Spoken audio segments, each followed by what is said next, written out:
Chaque jour, Charles et Carole vous présentent la leçon de l'école du sabbat.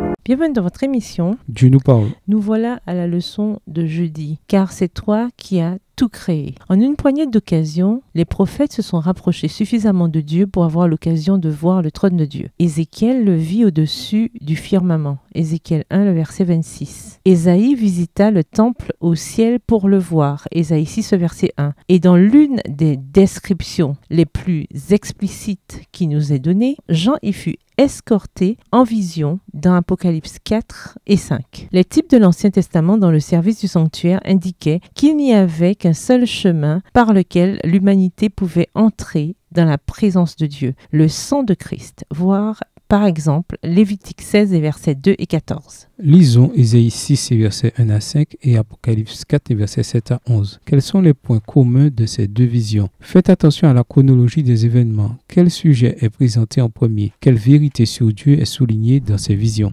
Ésaïe 6 et versets 1 à 5. L'année de la mort du roi Uzias, je vis le Seigneur assis sur un trône très élevé. Les pans de sa robe remplissaient le temple. Des séraphins se tenaient au-dessus de lui. Ils avaient chacun 6 ailes, 2 dont ils se couvraient la face, 2 dont ils se couvraient les pieds et 2 dont ils se servaient pour voler. Ils criaient l'un à l'autre et disaient « Saint, Saint, Saint est l'Éternel des armées, toute la terre est pleine de sa gloire. » Les portes furent ébranlées dans leur fondement par la voix qui retentissait, et la maison se remplit de fumée. Alors je dis, malheur à moi, je suis perdu, car je suis un homme dont les lèvres sont impures. J'habite au milieu d'un peuple dont les lèvres sont impures, et mes yeux ont vu le roi, l'Éternel des armées. Apocalypse 4, versets 7 à 11. Le premier être vivant est semblable à un lion, le second être vivant est semblable à un veau, le troisième être vivant à la face d'un homme, et le quatrième être vivant est semblable à un aigle qui vole. Les 4 êtres vivants ont chacun 6 ailes, et ils sont remplis Dieu tout autour et au-dedans. Ils ne cessent de dire jour et nuit, Saint, Saint, Saint est le Seigneur Dieu, le Tout-Puissant qui était, qui est et qui vient. Quand les êtres vivants rendent gloire et honneur et action de grâce à celui qui est assis sur le trône, à celui qui vit au siècle des siècles, les 24 vieillards se prosternent devant celui qui est assis sur le trône, et ils adorent celui qui vit au siècle des siècles. Et ils jettent leur couronne devant le trône en disant, Tu es digne, notre Seigneur et notre Dieu, de recevoir la gloire et l'honneur et la puissance, car tu as créé toutes choses, et c'est par ta volonté qu'elles existent et qu'elles ont été créées. Chacune de ces visions de la salle du trône commence avec les êtres célestes qui soulignent la sainteté de Dieu. Dans la vision d'Ésaïe, la scène est impressionnante. Le temple est rempli de fumée et les portes sur leurs gonds sont ébranlées tandis que les séraphins proclament la sainteté de Dieu. Dans la vision de Jean, les chérubins font la même annonce. Saint, Saint, Saint. Voir Ézéchiel 10, versets 14 et 15 pour trouver les créatures vivantes décrites comme des chérubins. Chaque prophète vit une scène éclatante de la gloire de Dieu. Nous voyons ensuite la réaction du prophète à la scène. Ésaïe s'écrit qu'il est un homme aux lèvres impures. Ésaïe 6, verset 5. Et Jean pleure parce qu'il est confronté à une vérité tragique. Personne n'est trouvé digne. Apocalypse 5, verset 4. Quand nous voyons directement combien Dieu est digne, nous commençons enfin à comprendre la situation des humains. Nous sommes totalement indignes et nous avons besoin de Christ comme notre Rédempteur. Satan a lancé beaucoup d'accusations contre Dieu, affirmant qu'il est arbitraire, égoïste et sévère. Mais un seul instant dans la salle du trône de Dieu révèle ses mensonges. C'est en voyant Christ pour qui il est vraiment, l'agneau qui a été immolé, Apocalypse 5, le verset 12, ce qui nous permet de voir le Père tel que lui est vraiment. Quel réconfort de savoir qu'en voyant Jésus, nous voyons le Père. Jean 14, verset 9. Et la plus grande révélation de qui est le Père est la suivante. Jésus mourant sur la croix pour nous. La croix doit donc nous montrer deux choses. D'abord, à quel point Dieu nous aime pour avoir fait tout cela, se sacrifier pour nous. Et deuxièmement, combien nous sommes pécheurs et déchus pour que seule la croix puisse nous sauver. Au revoir. Et à demain si Dieu veut.